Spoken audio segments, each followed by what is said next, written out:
Hi friends, welcome to my YouTube channel. ಇವತ್ತು ನಾನು tomato chutney ಮಾಡೋದನ್ನು ತೋರಿಸ್ಕೊಡ್ತೀನಿ. ಮೊದಲಿಗೆ ಬಾಣಲೆ ಇಟ್ಟು ಒಂದು ಸ್ವಲ್ಪ ಎಣ್ಣೆ ಹಾಕಬೇಕು. ಅದಕ್ಕೆ ಕೊತ್ತಂಬರಿ ಎಲ್ಲ ಹೆಚ್ಚಿ ರೆಡಿ ಮಾಡ್ಕೊಂಡಿದ್ದೀನಿ ನೋಡಿ. ಈಗ ಬಾಣಲೆಯಲ್ಲಿ ಎಣ್ಣೆ ಹಾಕ್ತಾಯಿದ್ದೀನಿ ನೋಡಿ. ಸ್ವಲ್ಪ ಆಯಿಲ್ ಹಾಕಿ ಹೆಚ್ಚಿರೋ ಟೊಮಾಟೋನ ಬಾಣಲೆಗೆ ಹಾಕಿ ಸ್ವಲ್ಪ ಹೊತ್ತು ಫ್ರೈ ಮಾಡಬೇಕು. ಅದರಲ್ಲೇ ಜೀರಿಗೆ, ಬೆಳ್ಳುಳ್ಳಿ, ಆಮೇಲೆ ಒಣಮೆಣಸಿನ್ಕಾಯಿ ಅಥವಾ ಚಿಲ್ಲಿ ಪೌಡರು ಹಾಕಬೇಕು. ಸಾಲ್ಟ್ ಹಾಕಬೇಕು ನೋಡಿ. ಈಗ ಟೊಮೆಟೊ ಹಾಕಿ ಫ್ರೈ ಮಾಡ್ತಾ ಇದ್ದೀನಿ. ಒಂದು 5-6 ಟೊಮೆಟೊ ತೊಗೊಂಡಿದ್ದೀನಿ ನಾನು, 1/4 kg ಟೊಮೆಟೊ. ಇನ್ನೆಲ್ಲ ಒಂದು ಟೊಮೆಟೊದಲ್ಲಿ 4 ಭಾಗ ಮಾಡಿದ್ದೀನಿ. ಈಗ ಚಿಕ್ಕ ಚಿಕ್ಕದು ಹಚ್ಕೊಳ್ಳೋ ಅವಶ್ಯಕತೆ ಇಲ್ಲ, ಮಿಕ್ಸಿ ಮಾಡಿದರೆ ಬೇಗ ಕಡಿಮೆ ನೋಡಿ. ಫ್ರೈ ಮಾಡ್ಕೊಬೇಕು. 5 ನಿಮಿಷ ಮೀಡಿಯಮ್ ಸಿಮ್ಮಲ್ಲಿಟ್ಟು ಫ್ರೈ ಮಾಡ್ಕೊಬೇಕು. ಆಮೇಲೆ ಕರಿಬೇವು ಹಾಕ್ಕೊತೀವಿ ನೋಡಿ. ಬೆಳ್ಳುಳ್ಳಿ,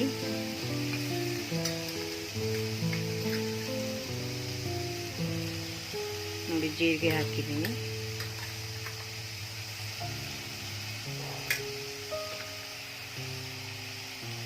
ನೋಡಿ, ಇದು ಹುಣಸೆಹಣ್ಣು, 2 ನಿಂಬೆಹಣ್ಣಿನ ಗಾತ್ರ ಹುಣಸೆಹಣ್ಣು ಹಾಕಬೇಕು. ಸ್ವಲ್ಪ ಹುಳಿ ಬರುತ್ತೆ, ಚೆನ್ನಾಗಿರುತ್ತೆ.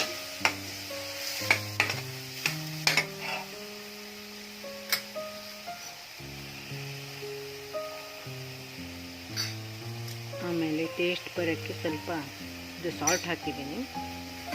ಸಾಲ್ಟ್ ಹಾಕಿದೆ. ಆಮೇಲೆ ಈಗ ನೋಡಿ ಕೊತ್ತಂಬರಿ ಹಾಕಿ ಫ್ರೈ ಮಾಡ್ತಾ ಇದ್ದೀನಿ.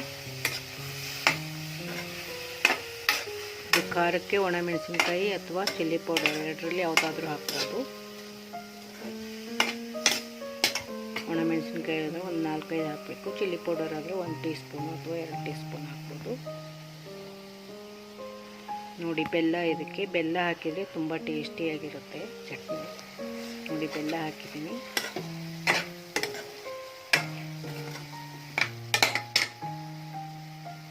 ನೋಡಿ, ಎಲ್ಲ ಚೆನ್ನಾಗಿ ಫ್ರೈ ಆಗಿದೆ ನೋಡಿ. ಈಗ ಮಿಕ್ಸಿ ಜಾರ್ ತೊಗೊಂಡಿದ್ದೀನಿ.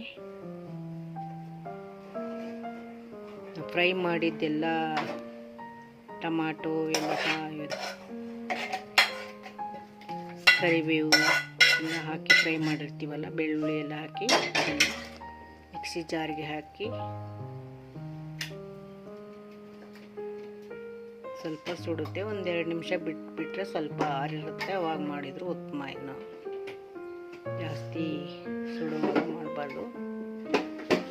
1-2 ನಿಮಿಷ ಬಿಟ್ಟು ಮಿಕ್ಸಿ ಮಾಡಬೇಕು ನೋಡಿ. ಎಲ್ಲ ರೆಡಿ ಮಾಡಿ ಈಗ ಮಿಕ್ಸಿ ಮಾಡಿದ್ದೀನಿ.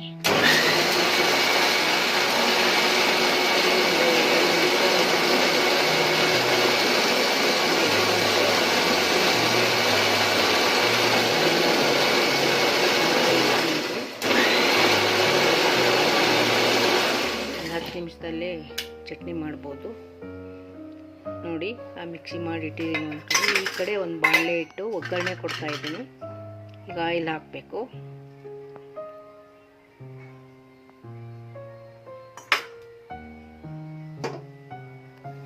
ನೋಡಿ, ಕಾಯ್ತಾ ಇದೆ. ಬಾಣಲೆಗೆ ಎಣ್ಣೆ ಹಾಕಿದ್ದೀನಿ, ಕಾಯ್ತಾ ಇದೆ. ಇದು ಮಿಕ್ಸಿ ಮಾಡಿಟ್ಟಿದ್ದೀನಲ್ಲ, ಇದನ್ನು ಒಗ್ಗರಣೆ ಕೊಟ್ಟ ಮೇಲೆ ಆ ಬಾಣಲೆಗೆ ಹಾಕ್ಬೇಕು. ಸ್ವಲ್ಪ ಹೊತ್ತು ಫ್ರೈ ಮಾಡಬೇಕು ಅದನ್ನು ನೋಡಿ. ಸಾಸಿವೆ ಹಾಕಿದ್ದೀನಿ.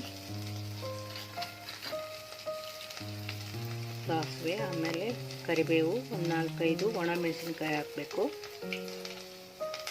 ಒಗ್ಗರಣೆಗೆ ತುಂಬ ಚೆನ್ನಾಗಿರುತ್ತೆ.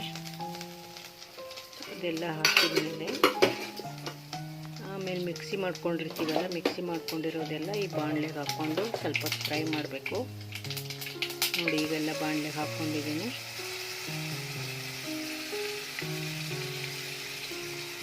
ಅದಕ್ಕೆಲ್ಲ ಉಳಿದಿದೆಯಲ್ಲ ಮಿಕ್ಸಿ ಜಾರಲ್ಲಿ, ಸ್ವಲ್ಪ ನೀರು ಹಾಕಿ ಮತ್ತೆ ಅದರಲ್ಲಿ ಹಾಕ್ಕೊಂಡು ಸ್ವಲ್ಪ ಫ್ರೈ ಮಾಡಬೇಕು. ಮತ್ತೆ ಅದನ್ನು ಸ್ವಲ್ಪ ಬಾಣಲೆಯಲ್ಲಿ ಹಾಕ್ಕೋಬೇಕು ನೋಡಿ.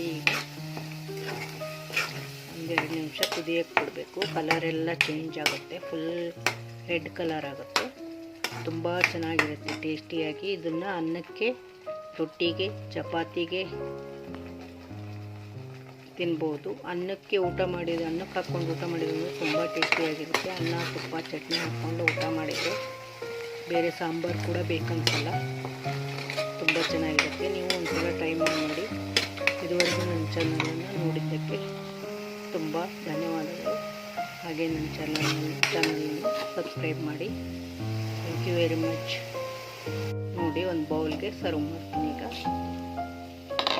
ಬೌಲಲ್ಲಿ ಹಾಕಿಡ್ತೀನಿ. ಸ್ವಲ್ಪ ಆರಿದ ಮೇಲೆ ಒಂದು ಬಾಟ್ಲಲ್ಲಿ ತುಂಬಿಡ್ಬೋದು. ಇದನ್ನು ಒಂದು ವಾರದವರೆಗೆ ಇಟ್ಟು ತಿಂದರೂ ಕೂಡ ಏನೂ ಆಗಲ್ಲ. 1 ಮಂತ್ವರೆಗೂ ಇಡ್ಬೋದು ಫ್ರಿಜ್ಜಲ್ಲಿ ಇಟ್ಟು. ಉಪ್ಪಿನಕಾಯಿ ಇರುತ್ತಲ್ಲ, ಆ ಥರ ಒಂದು ಬಾಟ್ಲಲ್ಲಿ ಹಾಕಿಟ್ಕೋಬೋದು. ನೋಡಿ, ಅನ್ನಕ್ಕೆ, ಚಪಾತಿಗೆ ಆವಾಗ ಬೇಕನ್ನಿಸ್ದಾಗೆಲ್ಲ ಚಟ್ನಿ, ದೋಸೆ ಕೂಡ ಹಾಕ್ಕೊಂಡು ಮೇಲೆ ಅಪ್ಲೈ ಮಾಡಿ ತಿನ್ಬೋದು. ನೋಡಿ ಹೇಗಾಗಿದೆ ಚಟ್ನಿ, ತುಂಬ ಚೆನ್ನಾಗಾಗಿರುತ್ತೆ. ಒಂದ್ಸಲ ಟ್ರೈ ಮಾಡಿ ನೋಡಿ. Thank you. ನೋಡಿ ಎಷ್ಟು ಚೆನ್ನಾಗಾಗಿದೆ. ಟೇಸ್ಟ್ ಅಂತೂ ತುಂಬ ಚೆನ್ನಾಗಿದೆ. ನೀವು ಒಂದ್ಸಲ ಟ್ರೈ. ಇದುವರೆಗೂ ನನ್ನ ವಿಡಿಯೋ ನೋಡಿದ್ದಕ್ಕೆ ಥ್ಯಾಂಕ್ ಯು ವೆರಿ ಮಚ್.